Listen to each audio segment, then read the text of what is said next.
3학년 학생 여러분, 안녕하세요. 네, 우리가 저번 시간까지 배운 내용은 변압기, 그리고 전동기, 저항기, 콘덴서, 이 네 가지의 전기 전자 부품에 대해서 알아보았고, 그리고 전기의 전달 과정도 함께 살펴보았습니다. 오늘 제 9강에서는 반도체 부품인 다이오드, 트랜지스터, 그리고 집적 회로, 마지막으로 황화, 카드뮴 셀, 이 네 가지에 대해서 함께 학습해 보도록 하겠습니다. 자, 그러면 제일 먼저 다이오드에 대해서 함께 알아보도록 하겠습니다. 자, 다이오드는 여러분들 알다시피 P형 반도체와 N형 반도체, P형 반도체와 그 다음 N형 반도체를 붙여서 만든 것, 이렇게 정의를 할 수가 있습니다. 반도체의 종류는 두 가지가 있습니다. P형과 N형. P형 반도체는 플러스 양공을 가진 반도체를 말하고, N형 반도체는 마이너스 전자를 가진 반도체를 말합니다. 그래서 이 두 개를 붙여 놓은 것을 다이오드라고 합니다. 다이 두 개, 오드 전구, 다이오드, P형 반도체와 N형 반도체의 결합을 말하는 것입니다. 자, 선생님이 그림으로 설명하겠지만, 다이오드는 P형의 플러스, N형의 마이너스, 즉 순방향으로 걸어주면 전류가 흐릅니다. 그렇지만 역방향, 반대가 되면 전류가 흐르지 않는 특성을 가지고 있습니다. 그러면 이것을 그림으로 한번 살펴보도록 하겠습니다. 자, 이렇게요. 자, 이것은 순방향으로 전압을 가한 경우입니다. 그래서 이것이 플러스죠? 이쪽이 마이너스입니다. 전류는 플러스에서 마이너스 방향으로 이렇게 지금 흐르고 있죠. 자, 플러스의 입자가 P 쪽으로 이렇게 흐르고요. 이 P는 포지티브, 즉 플러스 양공을 가지고 있습니다. 그래서 플러스와 플러스끼리 만나면 서로 밀어내는 성질을 가지고 있죠. 그래서 이 플러스 양공이 N 쪽으로 이동을 합니다. 그 다음, 자, 마이너스에 있는 요 마이너스 입자들은 N형에 있는 네거티브, 마이너스 전자와 만나게 되면 또 서로 밀어내죠. 그래서 이 마이너스 전자가 마찬가지 P 쪽으로 이동을 합니다. 그래서 이 가운데는 서로 교류가 활발하기 때문에 플러스와 마이너스가, 그래서 전류가 잘 흐르게 되는 순방향이 되는 것입니다. 순방향은 P형의 플러스, N형의 마이너스가 연결되었을 때를 말하는 것입니다. 자, 그럼 이번에는 역방향을 한번 살펴보도록 하겠습니다. 자, 역방향은 반대죠. 그래서 이것이 마이너스고 이것이 플러스. 그래서 마이너스와 플러스가 서로 가깝기 때문에 만나게 되겠죠. 그 다음 이쪽은 플러스와 마이너스 전자가 서로 만나서 친하게 지내기 때문에 이 가운데는 플러스 마이너스가 서로 교류하지 않는, 움직이지 않는 상태가 되겠죠. 그래서 전류가 흐르지 않습니다. 전자가 이동하지 않습니다. 그래서 역방향에서는, 즉 P형의 마이너스, N형의 플러스가 연결된 이런 경우에는 전류가 흐르지 않는 이런 특성을 가지고 있습니다. 자, 그래서 다시 한번 정리하면 다이오드는 순방향일 때만 전류가 흐르는 이런 특성을 가지고 있습니다. 자, 그래서 다이오드는 우리가 기호를 나타낼 때 이렇게 나타냅니다. 이렇게. 이게 P형, 이게 N형이죠. 이게 다이오드의 실물 모습이고, 기호로는 이렇게 나타내죠. 이렇게. 이게 마이너스, 플러스. 그래서 순방향으로 연결됐을 때는 전류가 잘 흐르지만 역방향일 때는 여기에 막혀서 흐르지 않는 이런 특성을 가지고 있습니다. 자, 그러면 이렇게 다이오드는 사용하는 용도가요.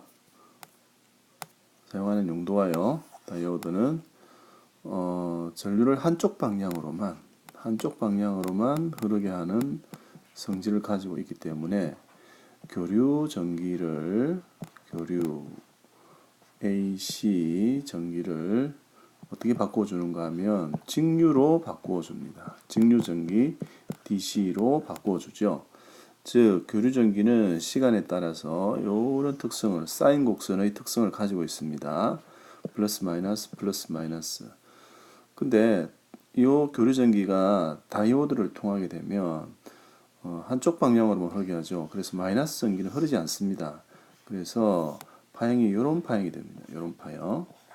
자, 이것이 다이오드를 또 거치게 되면 이런 파형이 되죠. 직류에 가깝게 변하게 됩니다.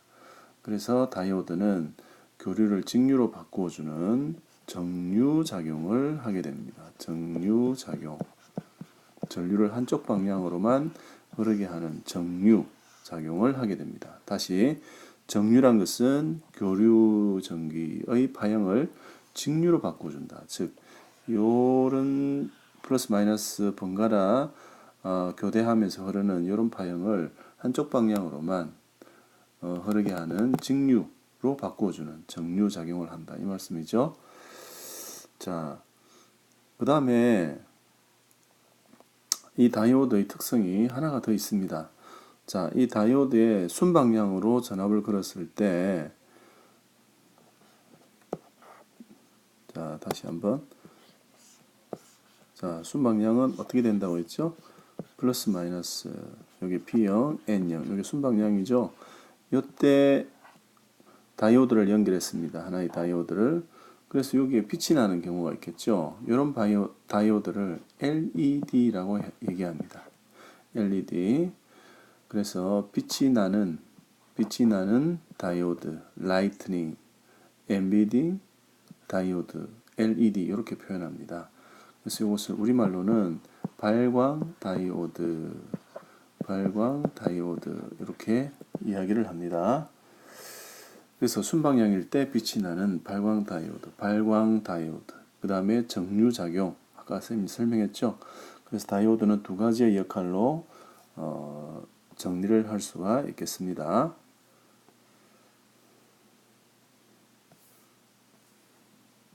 자, 이렇게요. 정류 다이오드는 이런 식으로 기호를 표시합니다. 이쪽이 플러스고 이쪽이 마이너스죠. 그래서 실제 이쑤시개만한 아주 가는 리드선에 이렇게 까만색으로 원통형의 까만색으로 이렇게 덮여져 있습니다. 그 다음 발광 다이오드는 전이차에 따라서 이렇게 여러 다양한 색깔을 낼 수가 있습니다.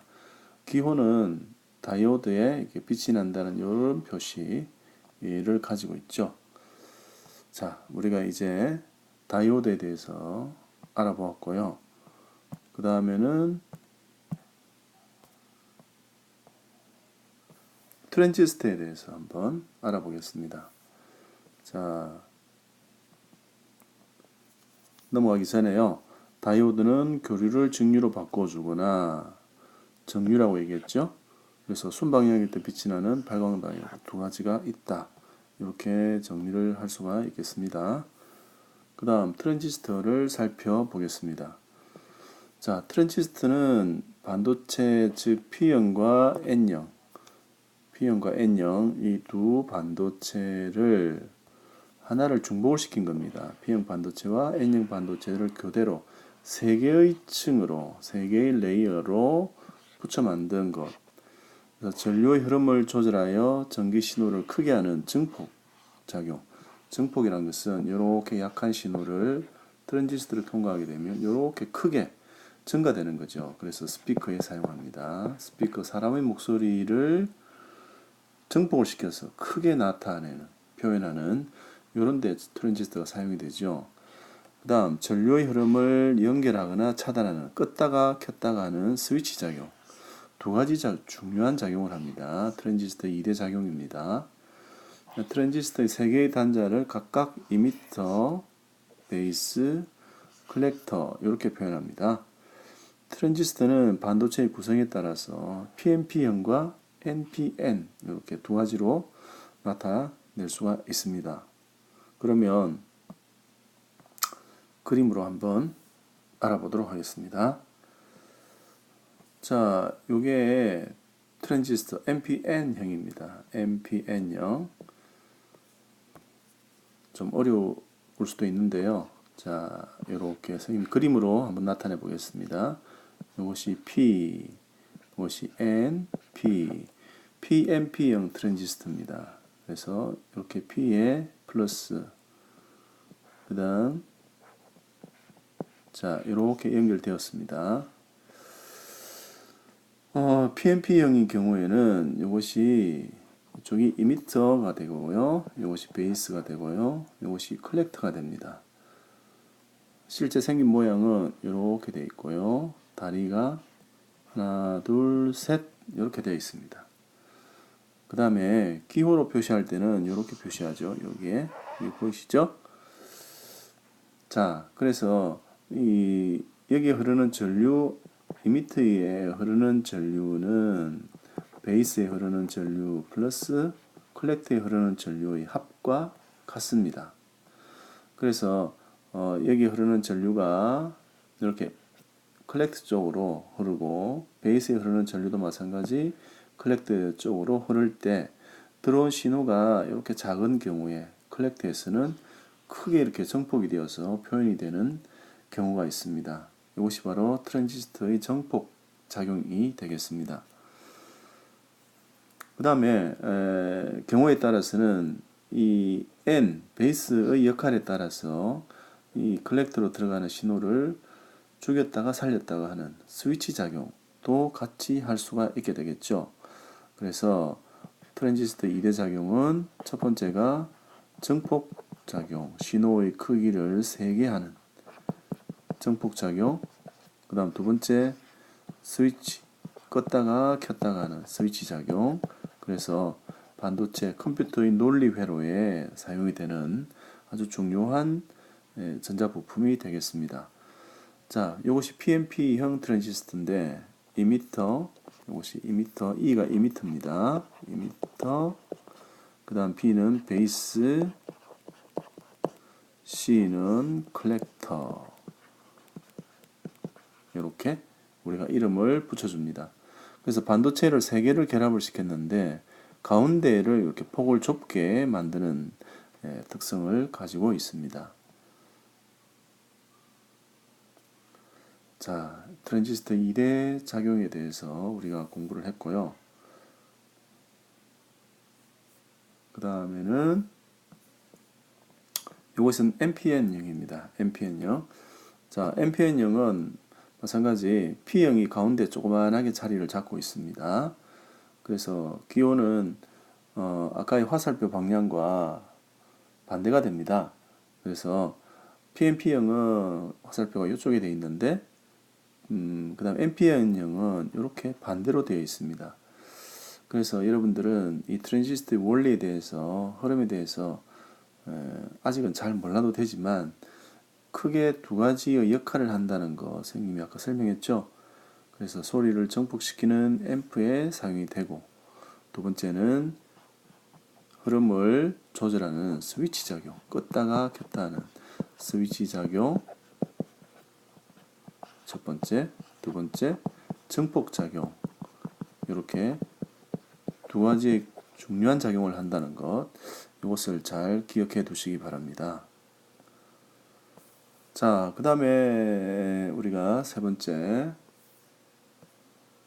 집적 회로에 대해서 알아보겠습니다.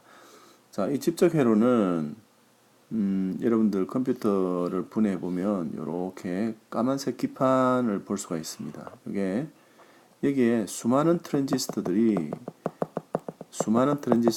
들어가 있어서 하나의 복잡한 회로를 구성하는 이런 이런 회로를 집적 회로라고 얘기하고 영어로는 IC라고 얘기합니다. 그래서 I는 Integrated Circuit, 그 집적 회로 이렇게 얘기하죠. 그래서 집적 회로에는 트랜지스터, 다이오드, 저항 이 세 가지의 전자 부품으로 구성되어 있으며 이것들을 한 개의 작은 칩 안에 구성한 것을 바로 집적 회로라고 얘기합니다. 그래서 이 집적 회로가 나옴으로써 휴대폰과 같이 아주 작은 전자 제품에 다양한 기능을 우리가 심을 수 있는 것도 바로 이 집적 회로 때문이라고 볼 수가 있겠습니다. 요즘에는 이 더 세밀한 공정이 가능해져 가지고 고밀도 집적 회로 LSI라고 부릅니다. 그 다음 초고밀도 집적 회로는 VLSI 이렇게 부르죠. 그래서 점점 더 소형화되게 하는 중요한 이유 중에 하나가 이렇게 집적 회로가 소형화될 수 있기 때문이라고 볼 수 있습니다. 자, 이제 마지막으로 황화 카드뮴 셀에 대해서 한번 알아보겠습니다. 자, 황화 카드뮴 셀은 우리가 CDS라고 부릅니다. 이것은 빛이 밝아지면 저항이 작아지고 빛이 어두워지면 저항이 커지는 이런 성질을 이용한 것으로 빛을 검출하는 역할을 합니다. 그래서 빛에 따라 저항의 세기가 달라지는 이런 성질을 가지고 있기 때문에 가로등이나 그 다음에 우리 현관문에 출입을 할 때 불이 켜지고 꺼지는 그런 역할을 하게 되겠습니다. 그래서 주변의 밝기에 따라 전기 전도도가 변하기 때문에 밝으면 저항이 감소하여 전기가 잘 흐르고 어두워지면 저항이 증가해서 전기가 잘 흐르지 않는 이런 특성을 가지고 있는 전자부품을 바로 CDS라고 얘기합니다. 그러면 어떻게 생겼는지 생긴 모양을 한번 같이 보겠습니다.